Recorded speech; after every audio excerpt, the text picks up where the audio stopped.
you've made the assumption that we weren't in the running. I don't know if that's the case or not. I work very closely with business development, and I can tell you that they're very, very involved, and are probably some of the best in the business. There are a lot of people who are involved in that department who don't have to work, who are doing it because they're entrepreneurs and because they love Ogden. As far as a seat at the table, there are things that hurt us. As was mentioned earlier, the fact that our schools are not rated very well is a huge detriment to us bringing business to town. Any company that comes to town, they pull a demographic. And in our downtown area, there are many areas that on the median household income is under $20,000 per household. So if you're a business and you have a choice of going to Sandy or somewhere else, there are some huge hurdles to overcome. Now I think it's possible to do that. But we have to spend some time educating them and show them the success stories that we have seen. Thank you. Mr. Caldwell? Well, I think we have seen some success stories. There was ribbon cutting 3 weeks ago at BDO for CVS. It's bringing 250 plus jobs here. We brought AMER and a number of other really critical companies that have been here. I do think it's critical we empower and support our local economic development team. I've seen the list. I know what those guys are going after and how hard they're working on that. They're not waiting for hand-me-downs from the Economic Development Corps of Utah or the Governor's Office of Economic Development. They're proactively in front of those guys, and I think they need to be empowered to continue working as hard as they are. I think relationships can be built with the Economic Development Corp of Utah and Governor's Office of Economic Development. I've met with both of those agencies. A lot of those leads is people are out fishing for increments or places to land, and well-educated workforces come to the state first and trickle down, and it's critical that we have real solid relationships on the state level with those critical organizations. Thank you. Mr. Goddard, we're going to start with you on this one. Do you support the Good Landlord program? If yes, how does this program enable people to have a second chance? Uh-oh, sorry. Okay. We got a hot people up there too. The Good Landlord program is, to be honest with you, something that I would probably have to, research a little bit more on that particular item. I don't really have a great stance on that right now, and so I don't really have a. Well, let's pass the mic then, Mr. Hanson. Shocking personality. I'm not a landlord other than the house that I live in, so I'm not that familiar with the Good Landlord program. Other than I know when the city implemented it, there was quite a few landlords that were upset about it, that there would be fines assessed to not belonging to that. That's something I would need to delve more into, so I can't give you a very good educated guess at this time. Okay. New question. This time we'll start with you, Mr. Stevenson. Now this was formulated as a yes-no question, but we're going to let you open it up a little bit more. Would you be willing to protect the Ogden foothills with a two-part approach? One, a blue boundary similar to the approach taken by Boulder, Colorado, so that no city utilities would be provided above the line. And two, provide Weber Pathways or some similar entity a conservation easement for no development of the Ogden City foothills in perpetuity. So this is really a commitment to open space, I guess.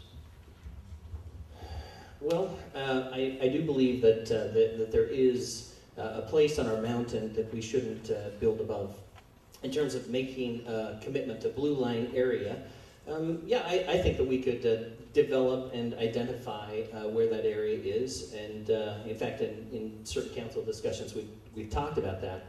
In fact, right now, in fact, a few weeks ago, as a city council, we passed a plan that is an open space plan that I voted for, and I believe in the principles that are part of that plan. As a part of that plan, we're currently going through right now and protecting. We're rezoning all of the open space to open space so that it can be protected by having to go through the city council and not be developed as a part of another home zone, like an R18 or something like that.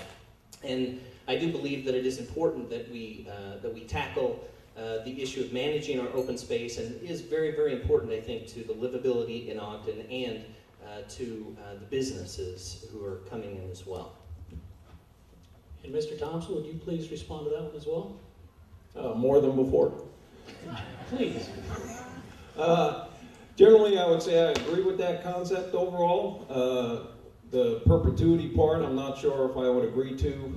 When you make a restriction like that, if that prevents something that would provide the most good for the most people involved, I'd probably have to look at that and see what that actually means. But generally speaking, I would agree that I like those foothills. I remember floating down the canal in there, first time I was ever in an inner tube when I moved out here, walking up those hills with the kids. And so I agree that I would probably not like to see any more development further east. And so for the blue line in that right of way, yes, I'd probably be very much in favor of that. Thank you. Ms. Van Hooser, here's a question that you can begin with. How important is it to you to continue to brand Ogden as the high adventure capital? First of all, I think it's probably the only thing that's worked so far in branding Ogden. There was a wonderful article, you might have read in the Wall Street Journal, that's bringing business to Ogden, bicycle companies, ski companies, and all of those. I think that is one of the most important things we can do, is have a branding segment that says who we are. And we need to be selling our community. I think we sell ourselves short in that area because we hear people say, well, why do you live in Ogden? Why wouldn't you want to live in Ogden? When you look at what we have around us, our community spirit for outdoor sports, that's something that we need to carry forward. Mr. Van Wagner, would you please answer the same question? Yes, thank you. Continue high adventure theme and the branding efforts from the last 12 years. It's been very successful. It has brought companies to Ogden. We need to build off of that foundation. We need to build off of the successes of the last 10 and a half, 12 years. And we need to continue to get the rest of their core business here to Ogden. Ogden is awesome. Ogden is a phenomenal place to do business. It is a phenomenal place to raise your children. And it's a great place where we can conduct business and be connected to the rest of the world with our airport and transportation here locally. Now, when I talk about bringing the core business here, that falls into my Made in Ogden program. That is a branding concept. I want to build off of the Ogden, it's all within reach concept. I want to implement a Made in Ogden to bring the core business of these companies that have come here over the last 10 years. Their core business is product development and product distribution, and we want it here for all level of jobs. Thank you. We'll go around this at least one more time. We had a lot of nice questions coming in. So, Mr. Ballard, we'll begin at this end of the table again. What is your stand on and support for the Centennial Trail? The Centennial Trail is a 27-mile full loop trail around Ogden. It includes the Bonneville Shoreline Trail, the Ogden River Parkway, the Weber River Parkway, Uinta, and Bonneville Shoreline. I am an advocate of that trail. I've spent a lot of time up on the Shoreline Trail, on mountain biking with friends and family, and also hiking with my children. In fact, I would be for us actually doing a bike race instead of a debate on that trail. I would feel much more comfortable. Trails are very, very important, and it's a huge selling point. As we're going out there to get businesses, say, hey, we do have these trails and open spaces and areas that you can enjoy and bring your children to, and they're not very crowded. If you go to the U of U and mountain bike on those trails or other areas, there are a lot more people up there, and so I feel like Ogden is kind of a hidden gem and a beautiful place to live. It's something to smile about for sure. Mr. Caldwell? I'm very much in favor of that. As I mentioned earlier, I've been on the Weber Pathways Board now for 7 years, and that's included many different functions. Whether it's a pick and a shovel on that specific trail itself or on the shoreline, or as my job as the ramp program manager to allocate funds and work with those communities to build some of those very expensive bridges and underpasses that were required. Last year we went under the main track of the Union Pacific out here. And those are things that people don't have sometimes the means and resources in front of them, the small communities with tight budgets, to do. Ramp, in my opinion, has been a very fair, transparent, and a tremendous asset in our community for the development and enhancement of those types of trails. Without that, I don't think this trail would be a reality. We're very close. I know that we've been working to get the last mile up to Adams Avenue Parkway through Riverdale to tie that 27 miles together, and that will make us one of the most unique communities to have something like that that follows two individual rivers through the core of our community. I think it's a fantastic asset, and I've worked hard to its realization. Thank you. Mr. Goddard, we'll start this one with you. What are you going to do for the people of Ogden City? We have had an emphasis on promoting tourism, but not enough support for community matters, i.e. progress to help lower income, unemployed, foreclosure aid, and so on. Well, I think to help the people of Ogden right off the bat, let's start bringing jobs. Let's start bringing higher paying jobs. As I stand on people's doorsteps, I can't tell you how many people I hear from that their husbands are underemployed or recently unemployed.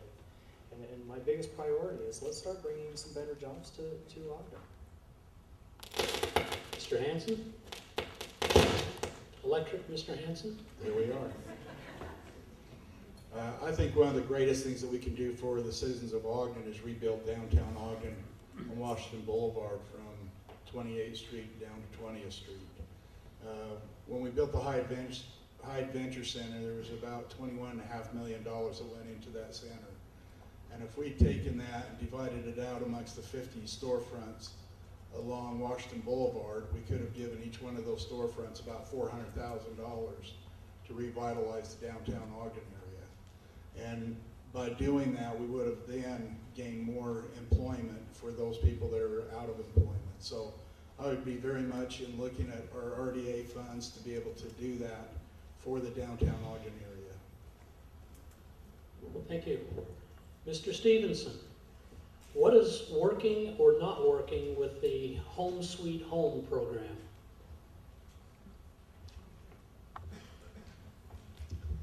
I love the Home Sweet Home program in Ogden.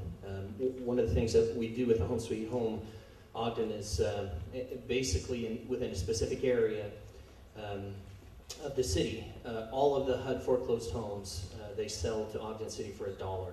We have a revolving fund that we've contributed, a general fund and other dollars to, that we rotate and rebuild those homes from the ground up, rebuild the infrastructure, and then turn around and sell it on the market so that to a family that will stay there for a certain period of time, excuse me, so that we have then families that can stay and can actually live in those neighborhoods. And one of the amazing things about this program is that those homes, the foreclosed HUD homes, they're the ones that are usually the worst ones in the neighborhood. And to date, I think Ogden City has actually refurbished, I think about 80 or 85 of those homes. And it's a wonderful program that I think is helping to turn around our neighborhoods in our East Central area. Thank you. Mr. Thompson? I agree with Brandon. I know a little bit, I've heard about that, but basically from what Mr. Stevenson has said, if that, based on the effort, the resources, the money, the manpower and stuff that goes into that program, if that's producing better than expected results and providing a financial benefit to Ogden, or at least breaking even, I'd still be very in support of that program and think compliment the people that instituted it. Thank you. Mrs. Van Hooser, new question. What will you do for historic preservation for all of Ogden, not just the Cove? Not just the what? The Cove? Maybe it's the core. Oh, the core. Okay, it's not just the core of Ogden, okay. I'm from out of town, you know. The core. Well, historic preservation is one of the things that I absolutely love, and I worked very hard on 25th Street in the revitalization for over 16 years, along with the Egyptian Theater renovation. I think we need a loan program or a way where we can actually help people support buildings that we know are not going to be viable. We see it on 25th Street. We have several properties on 25th that are not viable. It would cost too much per square foot put any money in those buildings to put businesses in there. We in the past have had a revolving program where people could afford to put buildings together with user